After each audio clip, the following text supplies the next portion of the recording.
Je n'ai jamais joué au jeu vidéo Minecraft. Je ne fais pas partie des 238 millions d'acheteurs de ce jeu qui font de ce titre l'un des plus vendus, sinon le plus vendu de l'histoire de l'industrie vidéoludique.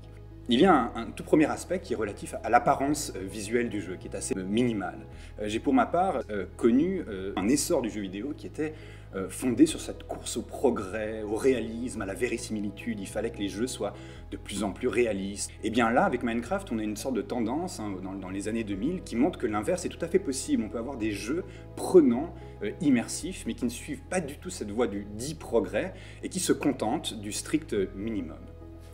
Ici, en l'occurrence, c'est le pixel. En réalité, pas forcément le pixel. Il s'agit ici de voxels, c'est-à-dire de pixels envisagés en 3 dimensions. Autrement dit, des cubes.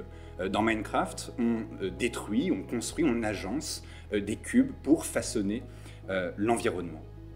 Donc il y a un premier rapport avec, je trouve, l'histoire de l'art ici, c'est de contrer l'idée de progrès, qu'on peint de mieux en mieux, qu'on construit de mieux en mieux. En réalité, non, on suit des voies parfois différentes qui ne gâchent rien du plaisir, qui peut être le plaisir purement ludique ici dans un jeu, ou le plaisir esthétique pour l'histoire de l'art. On a un jeu qui manifeste explicitement son rapport assez distendu au réel. Et là, on a envie de s'amuser à tous les grands écarts qu'on peut faire entre des mosaïques pompéiennes du musée archéologique de Naples, attention aux chiens, nous dit cette mosaïque qui est conservée à Naples, qui est constituée de ces petits tessons assemblés qui ensemble font image. Au bout de ce grand écart, on pourrait prendre l'exemple de l'artiste pop états-unien Roy Lichtenstein qui, dans par exemple cette série des coups de pinceau, travaille sur la base du point Bendet, ces impressions tramées que lui recrée sur la toile, et on a là des œuvres qui manifestent explicitement leur dimension factice, un peu comme dans Minecraft. Et concernant les voxels, ces cubes, on peut rester dans les États-Unis des années 60-70 et s'en remettre aux artistes du courant minimal comme Sol LeWitt qui a beaucoup travaillé sur la forme primaire qu'est le cube, ses agencements dans l'espace et l'impact que ces formes pures ont sur la perception des espaces. Un deuxième point important, je trouve, dans Minecraft, c'est que c'est un jeu où l'on fait, où l'on fabrique, où l'on bricole, où l'on assemble, où les joueurs et les joueuses se font en réalité les artistes et les artisans d'un monde. Le jargon du jeu parle de craft, c'est-à-dire une manière d'assembler des outils, des matériaux pour ensuite pouvoir en développer d'autres. Et finalement, peut-on faire plus proche de l'histoire de l'art que cela, hein? C'est un jeu qui titille en nous l'homo faber, hein, cette potentialité, cette envie, ce besoin en fait vital qu'ont les êtres humains, les hommes et les femmes, de créer, de fabriquer, de réaliser des outils.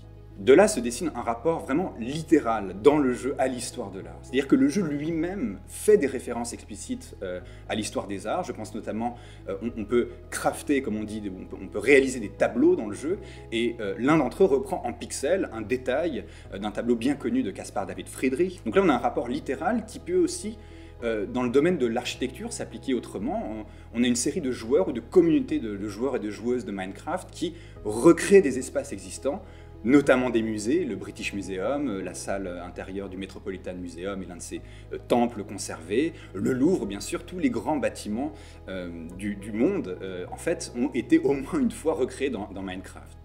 Au-delà de ce rapport simplement littéral, on recrée, on refait, on comprend les références, etc., il y a un rapport qui est, je dirais, d'ordre plus conceptuel. Là, je trouve que l'architecture est un domaine intéressant puisque des communautés, des serveurs où l'on joue à Minecraft s'amusent à recréer par exemple les dômes géodésiques de Buckminster Fuller, cet architecte, inventeur, prospectiviste un peu fou des États-Unis de l'après-guerre.